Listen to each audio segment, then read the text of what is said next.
আসসালামু আলাইকুম এভরিওয়ান। রাসায়নিক বিক্রিয়া অধ্যায়ের ঢাকা বোর্ড 2026 সালের খনন কোশ্চেনটা আমরা একটু লক্ষ্য করি যে আপেক্ষিক পারমাণবিক ভর এককবিহীন রাশি ব্যাখ্যা করো। এখন আপেক্ষিক পারমাণবিক ভর যে একটা এককবিহীন রাশি, এটা ব্যাখ্যা করার জন্য আমাদের আপেক্ষিক পারমাণবিক ভরের সূত্রটা জানতে হবে। তৃতীয় অধ্যায় থেকে আমরা শিখেছি আপেক্ষিক পারমাণবিক ভর ইকুয়াল টু হচ্ছে উপরে হচ্ছে মৌলের একটি পরমাণুর ভর ডিভাইডেড বাই নিচে হচ্ছে কার্বন 12 আইসোটোপের ভরের 1/12 এখন উপরে যেহেতু একটি পরমাণুর ভর, তাহলে ভর যেহেতু তাহলে কি একক অবশ্যই কেজি, বা হচ্ছে তুমি যদি গ্রাম নাও গ্রাম। নিচে হচ্ছে কি কার্বন 12 আইসোটোপের ভরের 1/12, তাহলে এটাও ভর, তাহলে এটার একক কি হবে কেজি বা হচ্ছে গ্রাম। তাহলে তুমি যদি কেজি নাও তাহলে কেজি কেজি কি হচ্ছে কাটা যাচ্ছে, তুমি যদি গ্রাম নাও তাহলে গ্রাম গ্রাম কাটা যাচ্ছে। তাহলে কি কোনো একক থাকছে? কোনো একক থাকছে না। তাহলে আমরা এটুকু তো বলতে পারি যে কোনো একটা রাশির অনুপাত যদি একই হয় তাহলে তার কোনো একক থাকে না। বুঝতে পেরেছো? এটা হচ্ছে খ নাম্বার, এটুকু মুছে দিলাম। এখন গ নংয়ে যে উদ্দীপকে 1 নং বিক্রিয়াটি কোন ধরনের বিক্রিয়ার প্রতিনিধিত্ব করে ব্যাখ্যা করো। এখন উদ্দীপকে 1 নংয়ে দেখো এ অক্সিজেনের সাথে বিক্রিয়া করে AO2 উৎপন্ন করছে। এখন আমাদের উদ্দীপকে একটা তথ্য দিয়ে দিয়েছে যে এ অধাতব মৌলের প্রোটন সংখ্যা হচ্ছে কত 16। তাহলে যার প্রোটন সংখ্যা 16 সেই মৌলটা কি হবে বলো তো? সালফার। কারণ সালফারের প্রোটন সংখ্যা কত? 16 আমরা জানি। এখন গ নাম্বার যে AO2 বিক্রিয়া করে AO2 উৎপন্ন করছে, তাহলে এ যেহেতু কি সালফার, তাহলে সালফার যোগ হচ্ছে অক্সিজেন বিক্রিয়া করে সালফার ডাইঅক্সাইড উৎপন্ন করছে।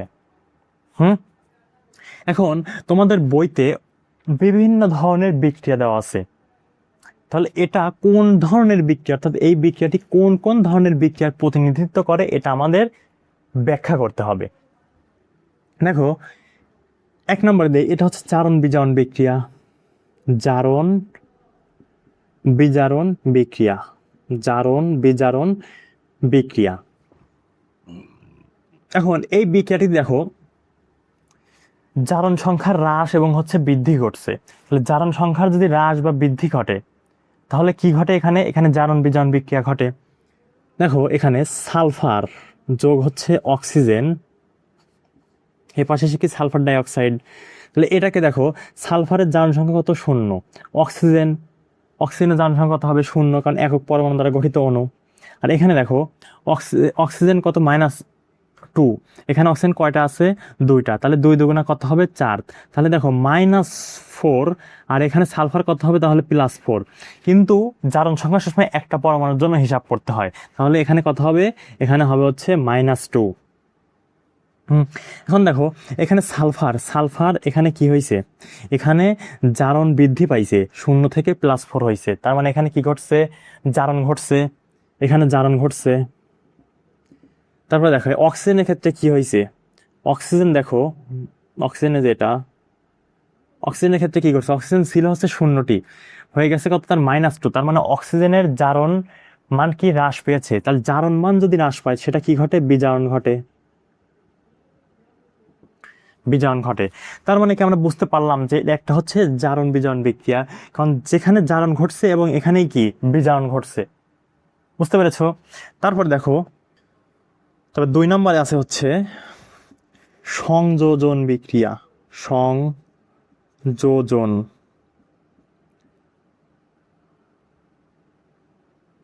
সংযোজন বিক্রিয়া। এখন যে বিক্রিয়ায় 2 বা ততোধিক মৌলিক বা যৌগিক পদার্থ পরস্পরের সাথে বিক্রিয়া করে একটি মাত্র যৌগ উৎপন্ন করে সেটাই কি সংযোজন বিক্রিয়া।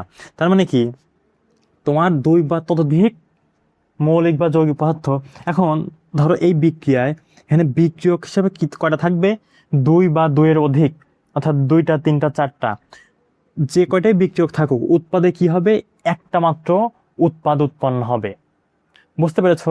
তার মানে আমি কি বললাম যে বিক্রিয়ায় 2 বা ততোধিক মৌলিক বা যৌগিক পদার্থ পরস্পরের সাথে বিক্রিয়া করে একটি মাত্র যৌগ উৎপন্ন করে, সেটাই হচ্ছে সংযোজন বিক্রিয়া।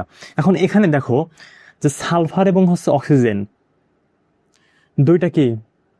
দুইটা মৌলিক পদার্থ পরস্পরের সাথে বিক্রিয়া করে একটি মাত্র কি তৈরি করছে, যৌগ উৎপন্ন করছে। তাহলে এটা অবশ্যই কি একটা সংযোজন বিক্রিয়া।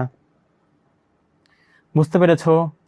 এখানে বিক্রিয়কে যে কয়টাই মৌলিক পদার্থ বা যৌগিক পদার্থ থাক, উৎপাদে কি উৎপন্ন হবে, একটি মাত্র যৌগ যখন উৎপন্ন হবে সেটাই হবে হচ্ছে সংযোজন বিক্রিয়া।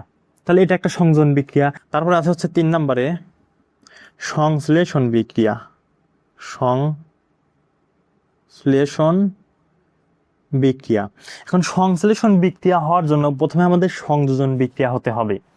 এখন সংশ্লেষণ বিক্রিয়াটা কি, যেসব সংযোজন বিক্রিয়া মৌলিক পদার্থের সাথে যুক্ত হয়ে একটি মাত্র কি যৌগ উৎপন্ন করে। এখন দেখো সালফার এবং অক্সিজেন উভয়ই মৌলিক পদার্থ। এখন মৌলিক পদার্থটা কি ভাইয়া, যে পদার্থকে ভাঙলে ওই পদার্থ ছাড়া অন্য কোনো পদার্থ পাওয়া যায় না। এখানে সালফারকে ভাঙলে কি তুমি সালফার ব্যতীত অন্য কোনো পদার্থ পাবে না। অক্সিজেনকে ভাঙলে অক্সিজেন ব্যতীত অন্য কোনো পদার্থ পাবে না। তার মানে এখানে সালফার এবং হচ্ছে অক্সিজেন একটা কি মৌলিক পদার্থ। তাহলে যেসব সংযোজন বিক্রিয়া, তার মানে আমার কি সংশ্লেষণ হওয়ার জন্য সংযোজন হতে হবে। তাহলে যেসব সংযোজন বিক্রিয়া শুধুমাত্র মৌলিক পদার্থের সাথে বিক্রিয়া করে কি তৈরি করে, একটিমাত্র যৌগ উৎপন্ন করে, সেটাই হচ্ছে সংশ্লেষণ বিক্রিয়া। এমন দেখো, যেমন হচ্ছে 2 মোল ফেরাস ক্লোরাইডের সাথে বিক্রিয়া করে 2 মোল হচ্ছে ফেরিক ক্লোরাইড FeCl3 উৎপন্ন করছে। 3 × 6 = 4 6। আচ্ছা দেখো, তার মানে এখানে দেখো এটা অবশ্যই সংযোজন বিক্রিয়া, কারণ 2 বা 2 এর অধিক কি মৌলিক বা যৌগিক পদার্থ, এখানে দেখো যৌগিক পদার্থ এবং মৌলিক পদার্থ পরস্পরের সাথে বিক্রিয়া করে একটি মাত্র উৎপাদ উৎপন্ন করছে। তার মানে এটা অবশ্যই সংযোজন বিক্রিয়া। কিন্তু এটা কি সংশ্লেষণ বিক্রিয়া?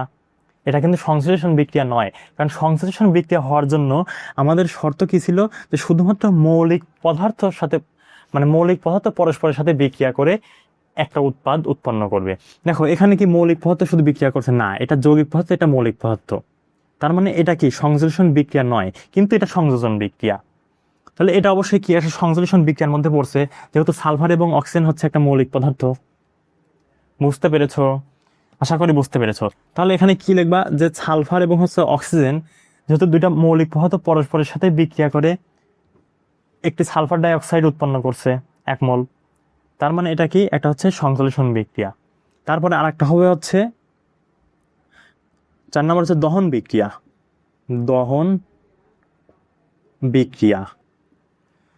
দহন বিক্রিয়ার ক্ষেত্রে কোনো মৌল বা যৌগকে বাতাসের অক্সিজেনের উপস্থিতিতে পুড়িয়ে তার উপাদানকে মৌলের অক্সাইডে পরিণত করার প্রক্রিয়াকে কি বলা হয়, দহন বিক্রিয়া বলে। এখন দেখো কোনো মৌল বা যৌগ কি করছে, বাতাসে অক্সিজেনের উপস্থিতিতে পুড়িয়ে তার উপাদানকে কি মৌলের অক্সাইডে পরিণত করার প্রক্রিয়া।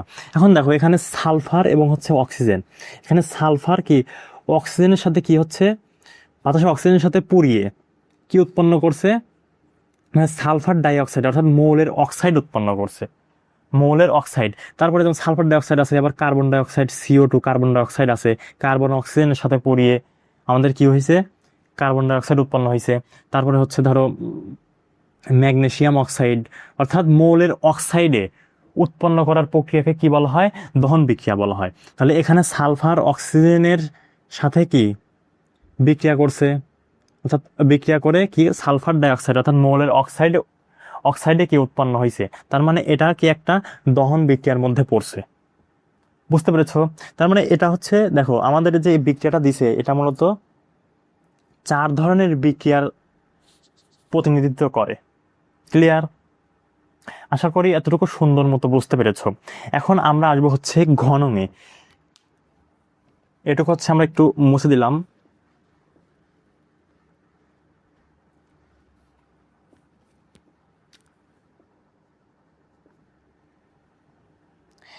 ঘনঙে কি বলছে, যে উদ্দীপকের 2 নং বিক্রিয়ার সাম্যাবস্থার উপর তাপ ও চাপের প্রভাব বিশ্লেষণ করো।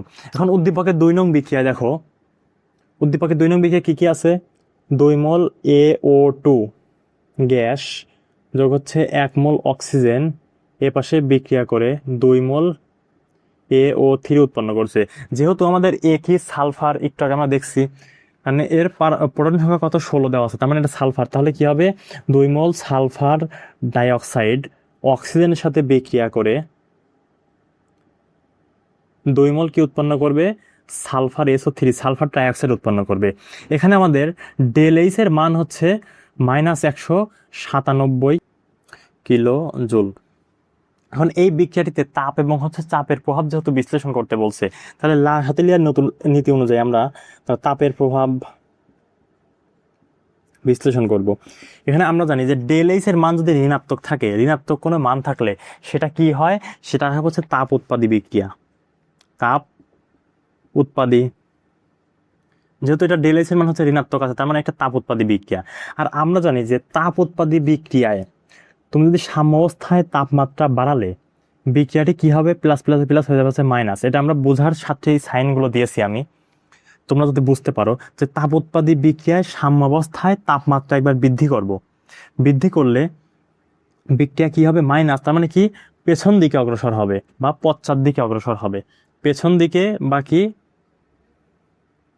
পেছন দিকে বা হচ্ছে কি পশ্চাৎ দিকে অগ্রসর হবে, পশ্চাৎ দিকে অগ্রসর হবে। আর পশ্চাৎ দিকে যখনই অগ্রসর হবে তখন কি হবে, এই উৎপাদের পরিমাণটা হ্রাস পাবে। বুঝতে পেরেছো? তারপরে হচ্ছে তাপ উৎপাদী বিক্রিয়ায় তুমি যদি তাপমাত্রা একবার হ্রাস করো তাহলে কি হবে, প্লাস মাইনাসে মাইনাস হয়ে যাবে কি প্লাস।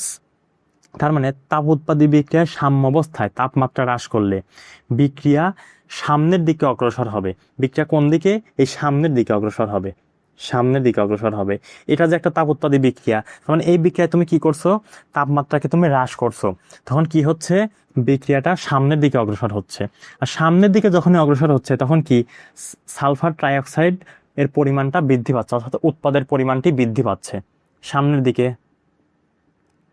সামনের দিকে অগ্রসর হবে বা উৎপাদের পরিমাণ কি বৃদ্ধি পাবে। আর তারপরে হচ্ছে চাপের প্রভাবের ক্ষেত্রে দেখো, চাপের প্রভাব, চাপের প্রভাবের ক্ষেত্রে আমাদের প্রথমে দেখতে হবে যে বিক্রিয়াটি গ্যাসীয় অবস্থায় আছে কিনা, বিক্রিয়ক এবং উৎপাদ। এখানে যেহেতু বিক্রিয়ক এবং উৎপাদ উভয় গ্যাসীয় পদার্থ আছে, তারপরে আমরা দেখব হচ্ছে মোল সংখ্যা কত, বিক্রিয়ক এবং উৎপাদের মোল সংখ্যা ভিন্ন কিনা। যদি ভিন্ন হয় তবেই চাপের প্রভাব থাকবে। আর যদি বিক্রিয়ক এবং উৎপাদের মোল সংখ্যা একই থাকে তাহলে কি হবে, চাপের প্রভাব থাকবে না।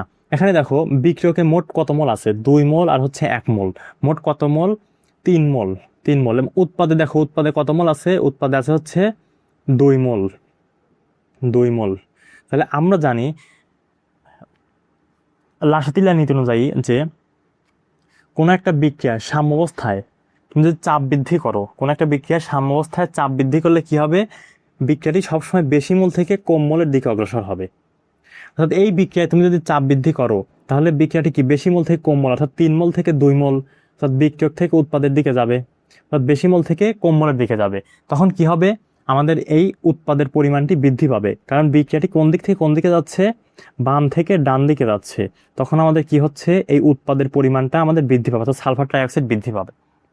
আর আরেকটা জিনিস জানি যে তুমি যদি যে কোনো বিক্রিয়ায় সাম্যাবস্থায় চাপ যদি তুমি হ্রাস করো বা কমিয়ে নাও তাহলে বিক্রিয়াটি কি হবে, বিক্রিয়াটি হচ্ছে কম মোল থেকে বেশি মোলের দিকে অগ্রসর হবে। তাহলে এই বিক্রিয়াটিতে তুমি যদি চাপটা হ্রাস করো বা কমিয়ে নাও তাহলে কি হবে, কম মোল থেকে বেশি মোলের দিকে, অর্থাৎ 2 মোল থেকে 3 মোলের দিকে অগ্রসর হবে। বুঝতে পেরেছো? তার মানে এইখানে দেখো আমাদের এই উৎপাদের পরিমাণটা কি হচ্ছে, হ্রাস পাচ্ছে, কারণ বিক্রিয়াটা কোন দিকে, এই দিকে চলে আসছে, বিক্রিয়কের দিকে। তাহলে আমাদের কি হচ্ছে, উৎপাদের পরিমাণটি হ্রাস পাচ্ছে। এটুকু আশা করি তোমরা সুন্দর মতো বুঝতে পেরেছো। আজকের মতো এতটুকুই থাকবে। আমাদের এই ক্লাসগুলো যদি তোমাদের ভালো লেগে থাকে তাহলে অবশ্যই অবশ্যই আমাদের এই চ্যানেলটি সাবস্ক্রাইব করবে এবং পাশে থাকা বেল আইকনে ক্লিক করো। আর এই ক্লাসটি সম্পর্কে তোমার যে কোনো মতামত এই ভিডিওর কমেন্ট বক্সে জানাতে পারো। ধন্যবাদ। আসসালামু আলাইকুম ওয়া রাহমাতুল্লাহি ওয়া বারাকাতুহু।